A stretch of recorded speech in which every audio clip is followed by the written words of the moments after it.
বন্যা পরিস্থিতির খবর জানাতে নোয়াখালী থেকে যোগ দিচ্ছেন সুমন ভৌমিক এবং ব্রাহ্মণবাড়িয়া থেকে যোগ দিচ্ছেন প্রকাশ দাস। শুরুতে যেতে চাই সুমন ভৌমিকের কাছে। সুমন, জানাবেন সেখানকার পরিস্থিতি। 100% কপার কন্ডেন্সারে তৈরি ভিশন ফ্রিজ, তাই গুণে মানে অটুট থাকে বছরের পর বছর। সুস্মিতা, আসলে দেখতেই পাচ্ছেন আমি যে জায়গাটিতে দাঁড়িয়ে রয়েছি এটি একেবারে নোয়াখালী জেলা শহরের পাশের একটি গ্রাম, একটি ইউনিয়ন কাদির হানিফ। সেখানে রয়েছে আমরা একেবারে এখানে যতটুকু পথ আমরা আসলাম পুরো পথটাই কিন্তু এখনো পর্যন্ত কোমর সমান, কোথাও হাঁটুর উপরে। আমরা যে জায়গাটি দাঁড়িয়ে আছি এটি কিন্তু হাঁটুর উপরেই পানি রয়েছে। এখানকার প্রত্যেকটি বাসার মধ্যে, ঘরের মধ্যে কিন্তু পানি ঢুকেছে।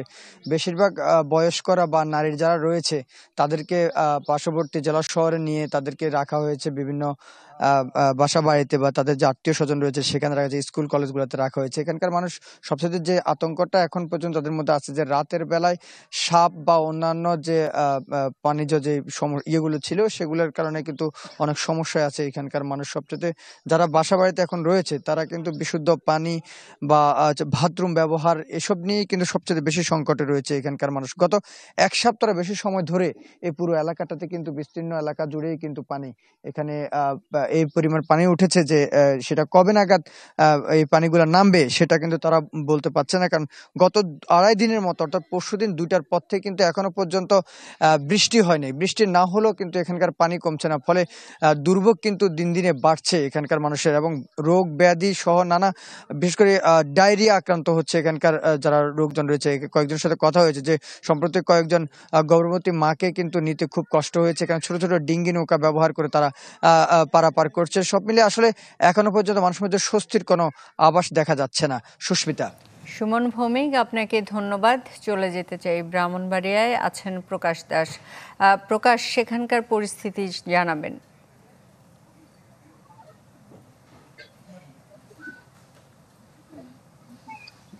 যে সেটা আপনাকে জানিয়ে রাখি, ব্রাহ্মণবাড়িয়ায় গত 2-3 দিন ধরে কিন্তু ভারী বৃষ্টিপাত হয়নি। আর এই বৃষ্টি না হওয়ার কারণে কিন্তু সীমান্তবর্তী আখাউড়া উপজেলার যে বন্যা পরিস্থিতি সেটা কিন্তু ক্রমেই উন্নতির দিকে যাচ্ছে। পাশাপাশি যে ভারতের ত্রিপুরা রাজ্যের পাহাড়ি ঢল, সেই ঢলের তীব্রতাও কিন্তু কমে এসেছে, যে কারণে কিন্তু আখাউড়ার যে 6টি ইউনিয়নের প্রায় 40টার বেশি গ্রাম ছিল, প্রত্যেকটি গ্রাম থেকে কিন্তু ধীরে ধীরে বন্যার পানি কিন্তু নামতে শুরু করেছে। একই সাথে কিন্তু যে পানিবন্দী মানুষরা ছিল বাড়িঘর থেকেও কিন্তু এখন পানি নামছে কোথাও কোথাও, আবার কোথাও কিন্তু হাঁটু সমান পানি রয়েছে। এছাড়াও বন্যার পানিতে যে সড়কগুলো ডুবেছিল সেগুলো কিন্তু এখন অনেকটা দৃশ্যমান। তবে বন্যার জলের কারণে কিন্তু আখাউড়া উপজেলার অভ্যন্তরীণ 6 থেকে 7টি সড়কে বিভিন্ন জায়গায় ক্ষতিগ্রস্ত হয়েছে, যে কারণে কিন্তু অভ্যন্তরীণ যান চলাচল কিন্তু কিছুটা ব্যাঘাত ঘটছে। এছাড়াও আপনাকে জানিয়ে রাখি, পানি কমে যাওয়ার কারণে গ্রামবাসীর মধ্যে কিছুটা স্বস্তি থাকলেও তাদের কিন্তু দুর্ভোগটাই সবচেয়ে বেশি, কারণ এখনো কিন্তু তাদের যে রান্না বান্নার সংকট কিন্তু রয়ে গেছে। এই কারণে কিন্তু তাদেরকে শুকনা খাবার খেয়ে কিন্তু দিন পার করতে হচ্ছে। এছাড়াও কিন্তু এখানকার যারা গ্রামবাসী রয়েছে তাদের কিন্তু বেশিরভাগ কৃষি পেশার সাথে জড়িত, তাদের যে ধানি জমি কিন্তু এখানে তলিয়ে গেছে। পাশাপাশি যারা মাছের ব্যবসায়ী রয়েছেন তাদের মাছও কিন্তু এই বানের জলে ভেসে গেছে। তো সব মিলিয়ে যারা দুর্গতরা রয়েছেন তারা কিন্তু একদিকে যেমন বন্যার কারণে ক্ষতিগ্রস্ত হচ্ছেন, তেমন কিন্তু আর্থিকভাবে অনেকটাই ক্ষতির সম্মুখীন। তো উপজেলা প্রশাসনের পক্ষ থেকে জানানো হয়েছে যে সবাইকে কিন্তু যারা দুর্গত তাদেরকে ত্রাণ সহায়তা দেওয়া হচ্ছে, পাশাপাশি তাদেরকে পুনর্বাসনের ব্যবস্থা উদ্যোগ নেওয়া হবে। তো এই ছিল আমার কাছে ব্রাহ্মণবাড়িয়া আখাউড়া থেকে সর্বশেষ খবর। প্রকাশ দাস, আপনাকে ধন্যবাদ। এবারে জেনে নিতে চাই কুমিল্লার পরিস্থিতি। সেখান থেকে আমাদের সাথে যোগ দিচ্ছেন জাহিদুর রহমান। জাহিদুর, কুমিল্লার বন্যার পরিস্থিতি কেমন? আজকের আবহাওয়া কেমন জানাবেন।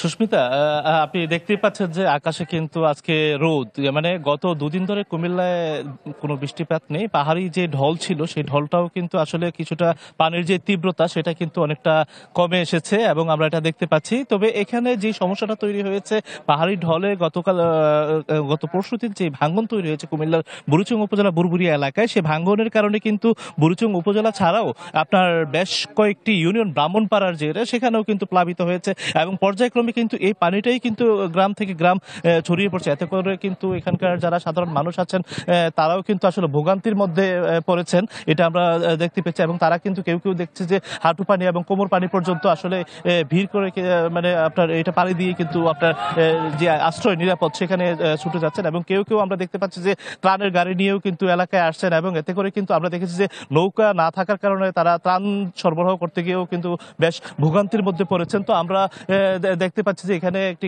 গাড়িও রয়েছে, সেখানেও কিন্তু আসলে ত্রাণের যে গাড়ি এখানে দুর্গত মানুষ যারা রয়েছেন তাদের জন্য নিয়ে আসা হয়েছে। তো একটা কথা বলতে চাই যে এখানে আসলে যোগাযোগ ব্যবস্থা ব্রাহ্মণপাড়া এবং বুড়িচং উপজেলা অনেকটা ভেঙে পড়েছে এবং পাশাপাশি বিদ্যুৎও এই মুহূর্তে নেই এবং মোবাইল নেটওয়ার্কও আপনার এখানে কিন্তু নেই, যে কারণে আসলে সাধারণ মানুষ অনেকেই তার প্রিয়জন বা পরিবারের সদস্যদের সাথে যোগাযোগ করতে পারছে না। এবং যেটুকু এখানে চলাচল করা যাচ্ছে সেটুকু আসলে নৌকা বা আসলে ট্রাক দিয়ে কিন্তু এই এলাকায় আসলে চলাচল করতে হচ্ছে সাধারণ মানুষকে, এইটুকু আসলে এই পর্যন্ত। এবং ঘুমটির যে তীব্রতা ছিল পাহাড়ি ঢলে সেটা কিন্তু গত দুদিন বৃষ্টি না থাকার কারণে সেটা অনেকটা কমে এসেছে। তো এইটুকু আমরা জানতে পেরেছি। এবং সকালে যখন যারা ত্রাণ দিতে আসছিলেন তারা ত্রাণ দিতে এসেও বেশ ভোগান্তির কথাও কিন্তু আমাদেরকে আসলে জানিয়েছেন। এবং এইটুকু আমরা তাদের সাথে যখন কথা বলতে চাই তখন কুমিল্লার বুড়িচং উপজেলার যে ভরাসার এলাকা সেখানে তাদের সাথে আমার কথা হয়েছিল।